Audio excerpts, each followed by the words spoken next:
Hello, y'all. My name is Southern Britt, and just to tell you a little bit about myself before we dive in, I'm more than ecstatic to be a part of the 88 team. Me and Georgia go way back. Our dads played football together at Georgia Southern, and ironically enough, the names her Georgia, me Southern, so we used to cheer all the time for the Eagles. But I also am a student at the University of Georgia and spend most of my time there cheering, and I am a part of Soul that gets to go around Athens and serve for the love of Christ, and I'm also a part of FCA and Team United. I also firmly believe in everyone knowing their favorite color. My favorite color is yellow. So, let's dive in.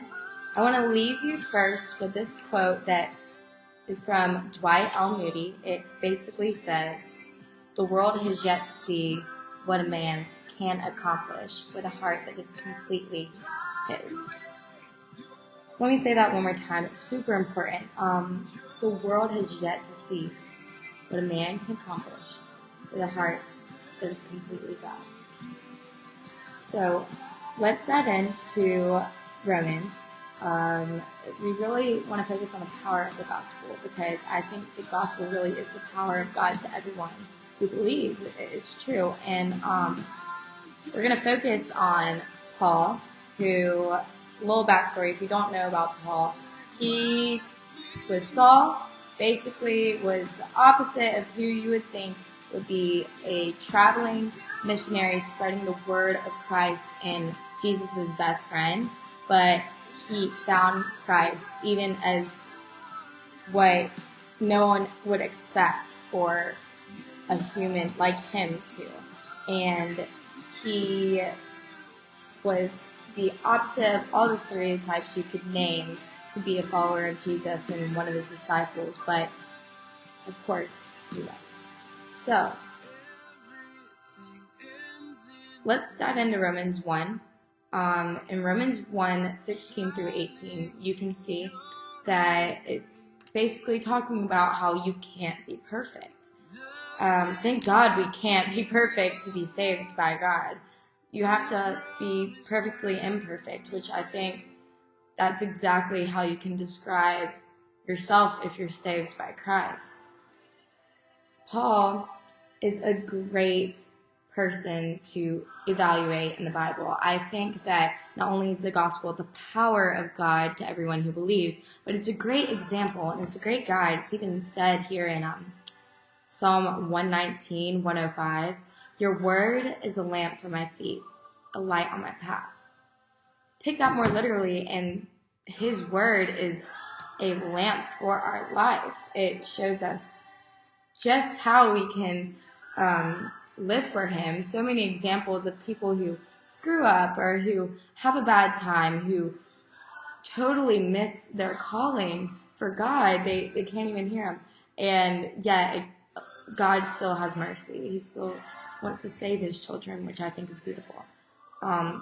But we can see in Romans 1 that Paul is a force to be reckoned with when he follows Jesus' plan for him.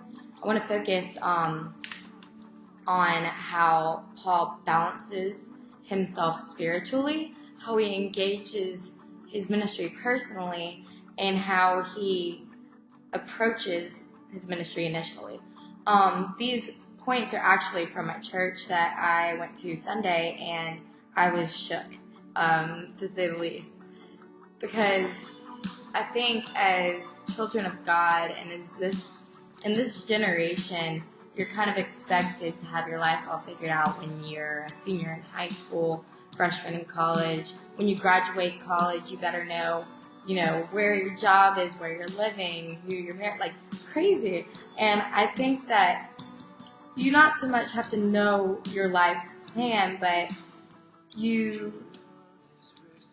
there's ways that you can seek God's plan.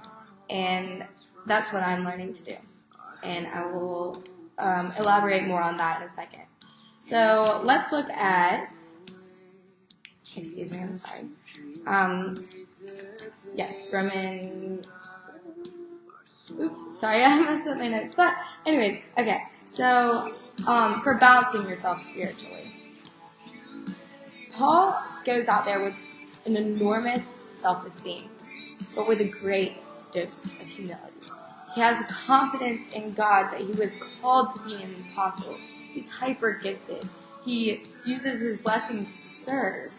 But he does this. He's an ambassador for Christ. He's a believer. He's a servant of Christ, quote unquote. Paul knows that God has given him a great gift and a great plan for his life, but he doesn't use it for his own glory. He knows that this is all Jesus is doing. So I encourage you, and I encourage myself, to find out your spiritual gifts. There's many spiritual gift tests online that I found.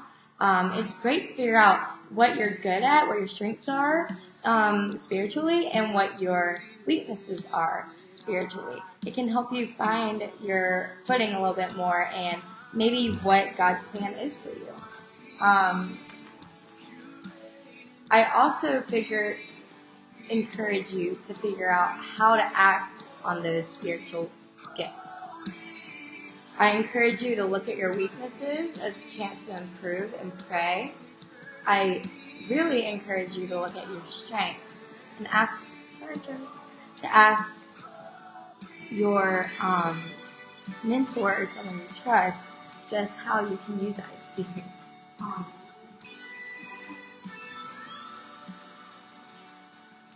Sorry, excuse me. And authenticity, right?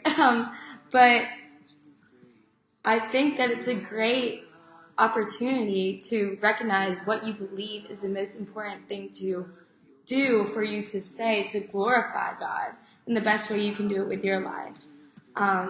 Secondly, engaging your ministry personally. In Romans 1:8, it talks about connecting with the community and connecting with your community personally, because if y'all haven't realized, Jesus is a pretty hot topic. You go around the world and in every other language, mostly, someone is talking about Christ. And that's embedded in you.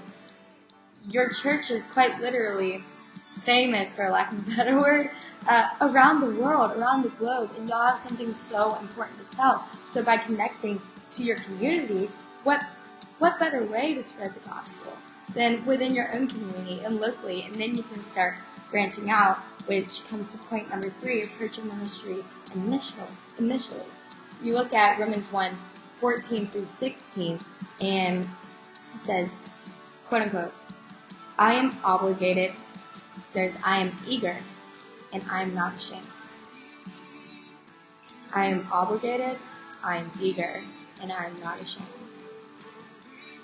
If someone had a serum for cancer, they have the power to save the world, right?